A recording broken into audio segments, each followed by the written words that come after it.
Okay, Assalamualaikum warahmatullahi wabarakatuh. So let us continue the slide here.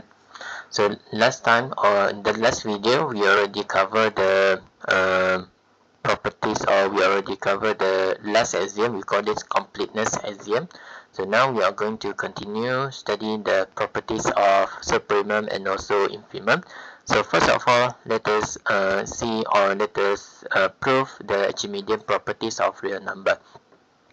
Okay, so this is a statement of Archimedean properties. So if x more than 0, then for any y in the real number, then you can find some natural number such that when you multiply with x, it's going to be more than 1. So meaning to say that here, for any fixed value x and y, then you can find a multiplication, integer multiplication with the x. So at some time, is going to be bigger than value of y. So now let us prove this statement by using contradiction. So we are going to suppose the other way around. So instead of nx more than y, so we are going to suppose n of x less than y. So by defining a set S in this way and using these properties, because nx is less than x for all n in natural number, so therefore the set of S here is bounded above by y. So by completeness axiom, S has a upper bound, and we write it as small s like this. Okay, so now what we are going to do is that we are going to take the least upper bound, which is the supremum S here.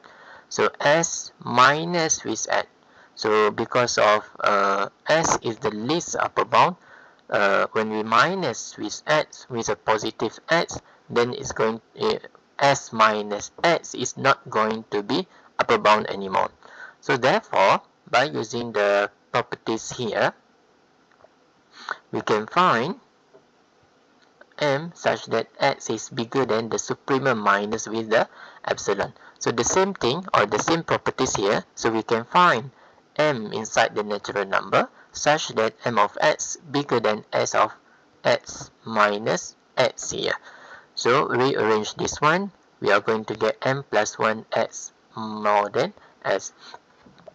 But by observing the left hand side here, m plus 1 x here, this is actually element of s, because m plus 1 is simply a natural number multiplied with x. Of course, set of s cover all the natural number, so therefore m plus 1 x here belong to s.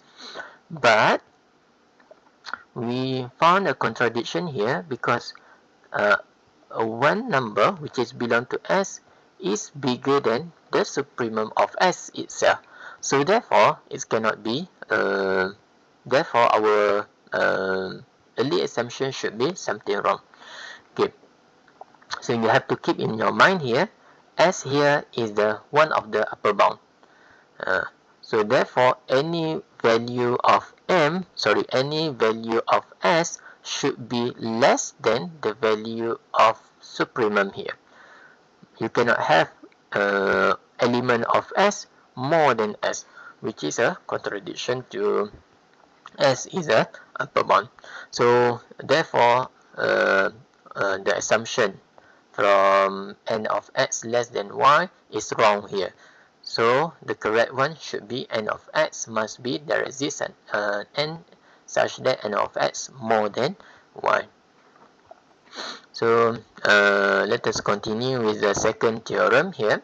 So second theorem say that if we have a value, if you take any value between if you take any value in the real number such that b is bigger than a, then we can find rational number between a and b, and also we also can find irrational number between a and b. So how to prove this one? First of all, we are going to apply the Archimedean properties. So Archimedean properties say that this one, we are actually using x equal to 1 and y equal to 1 over b minus a. So this part. So n of x more than y. So I'm choosing x equal to 1 and y equal to 1 over b minus a. So I can find this some natural number will satisfy these properties. So rearrange everything. I will have this inequality. And now what I'm going to do is that I'm going to choose integer here in such a way I will multiply n with a, and I will take the floor. So the floor means that, for example, if we have 2.3, so I'm going to take 2 here. So 2 plus 1 equal to 3. So I will get m equal to 3. So because n plus 1 is not necessary to be a integer after the multiplication, right? For example, n could be 1 over 5. 1 over 5, then n equal to maybe 2. So after that, you are going to get 2 over 5. But I'm going to take the floor of n of a. So the floor means that, for example, the value is 1.9. So the floor is 1. So here m 1 plus 1 is going to be 2. Okay. So for example, then this value of na, of course, it has to be lie between m and m minus 1. Because of my definition here, I'm taking the floor of NA, so therefore of course NA should be less than M, and also NA should be more than M minus 1. So NA is between that two value. Okay, so now from this inequality, I'm going to divide both sides with all the side with the n. So I will get m plus minus 1 over n. So this n and we cancel each other. We left with a. So m will become m over n.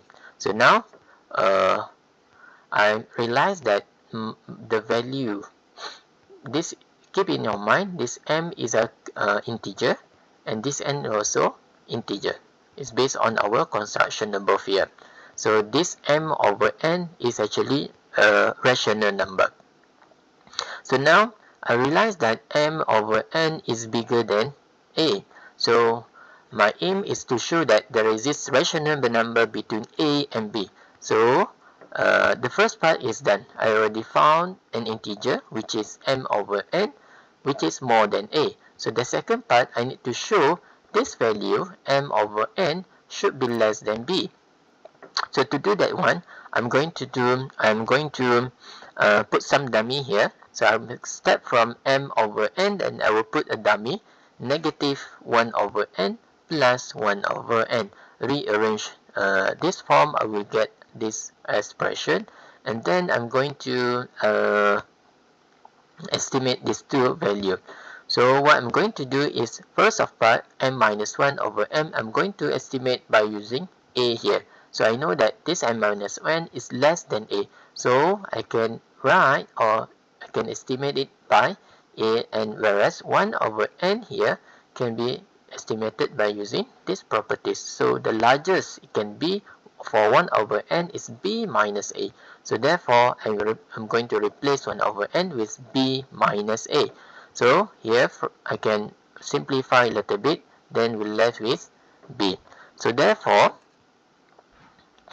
I know that my m over n is less than b, which is what I want to show. So I found one rational number, which is m over n, between a and b here. Okay, so to prove the second part, I'm going to use the first part here. So for the first part, I know that if I take any value, I can find a rational number between these two values. So what I'm going to do, I'm going to choose a specific value, which is a minus square root of 8, square root of 2, b minus square root of 2. So between these two values, I can find a rational number based on the first part. So rearrange everything here, or plus both sides with the square root of 2. So I will get r. So I will get a less than r plus square root of 2 less than b. Right. So this s is actually equal to r plus square root of 2. So therefore, r plus square root of 2, based on our discussion previously, we know that r plus square root of 2 is a irrational number. So therefore, we found a value of an irrational number between a and b. So next one, approximate property. This one is not the title should be. So the approximate properties is only for this one. So this is a theorem. This theorem is very helpful for us, and we are going to apply this theorem a lot of time in our course. So suppose that a and b inside the rational number if a less than b plus epsilon for every epsilon more than 0. So the condition here you need to follow strictly. So this statement say that if if a less than b plus epsilon is satisfied for every epsilon more than 0. It doesn't matter if you take how small the value, this inequality is still valid. So therefore we can conclude a is less than b. So if you take very small value of epsilon here, still this inequality valid, then at the end we can conclude a should be less than b. So how to prove this one? So we are going to use the contradiction methods. So let us suppose that with this condition satisfied, a bigger than b. So we are supposing that this one. So now we are going to choose a specific epsilon, which is a minus b over 2. Of course, the statement number 1 here saying it's satisfied for every epsilon. So if I choose the specific epsilon equal to x minus a over 2, this statement also still valid. So now I know that a is bigger than b. So therefore, from here, this epsilon must be a positive value. So what I'm going to do now, so I'm going to apply the assumption here, because this assumption is true for any positive epsilon. So we already show here that this epsilon is positive, so therefore it has to satisfy this condition. And I know that my epsilon is specifically equal to a minus b over 2. So I'm going to replace everything here, a minus b over 2, and then rearrange this one to become like this. Simplify a little bit, I will have a plus b over 2. So now I know that my a is less than a plus b over 2. But from our assumption here, we know that a is greater than b. So I can further estimate this b by its greatest value, which is a. So therefore a plus a here. So I'm replacing b with a bigger number, which is a, because a is bigger than b. So to simplify this one, I will have equal to a. So now I'm going to combine these two inequalities. So after checking these two inequalities, I will get the following information, which is a strictly less than a. This is a contradiction, so it cannot be happen like this. So therefore, our initial assumption must be wrong somewhere here. Okay, so therefore, we can conclude that this statement is wrong. So a should be less than or equal to b. Okay, then next one we are going to look on the additive properties of supremum and also infimum. So given a non-empty subset of A and B, and we define a set C such that it is a summation between the set of A and B. So if A and B has supremum, then C also have supremum. And moreover, the supremum of C must be equal to A. So the same thing we have in the infimum. If A and B has infimum, then C also have infimum. So the infimum is defined by summation between infimum of A and infimum of B. So I'm going to prove the first part here. So from the assumption, A and B has supremum. So I can assume a supremum of alpha equal to supremum of A and beta is equal to supremum of B. So what I need to do now is I need to show that the summation between alpha and beta is again a supremum for C. So first of all, to be a supremum, I need to satisfy the two conditions. The first condition is that it has to be the upper bound, and the second one, it has to be the least upper bound among the upper bounds. Okay, now we are going to show that A plus B actually is a upper bound for C. So if I take any C inside capital C, and I can find A and B such that this C or this small c is equal to this A plus B. And I know that alpha is a supremum for set of A and beta is supremum for set of B. So therefore alpha must be bigger than an A and this beta also must be bigger than B. So from here I could get, or can write C is equal to A and B less than alpha plus beta. So here I prove that alpha plus beta is bigger than any C inside the capital C here. So therefore alpha plus beta is an upper bound for C.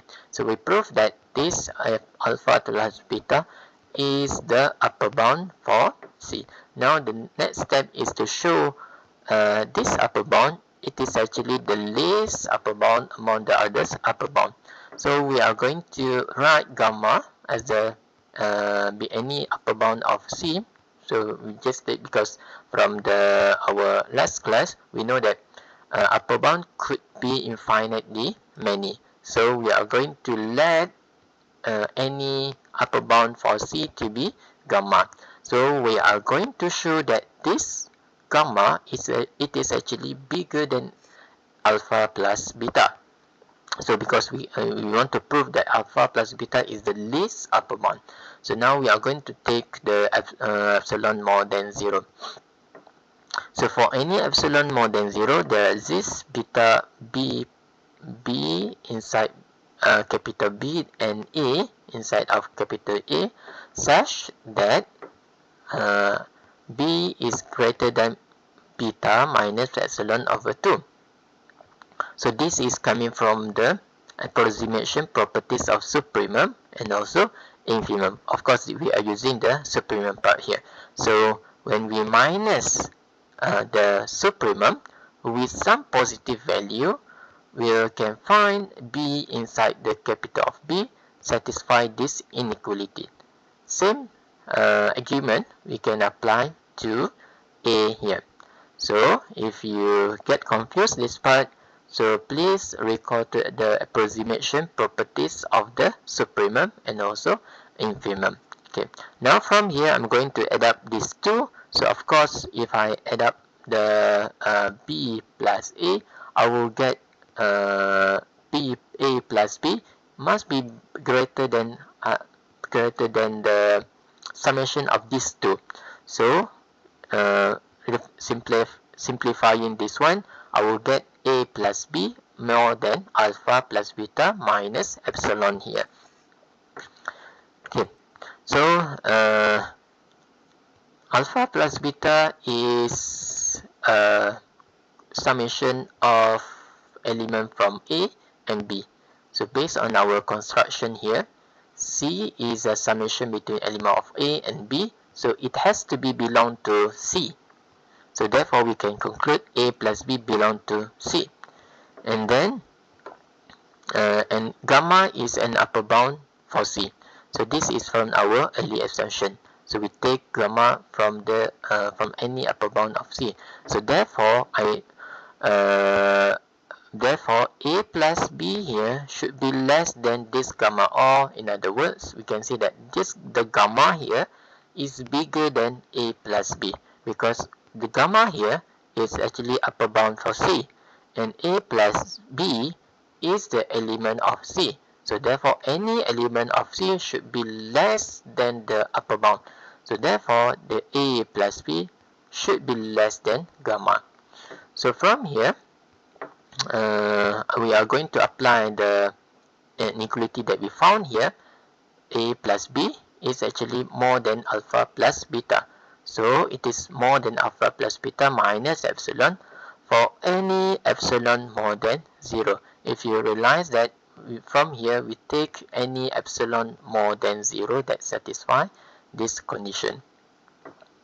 So from the theorem that we already proved here, this one, so A less than beta plus epsilon for every epsilon more than 0 imply that A less than B. So the same thing that we can apply in this case.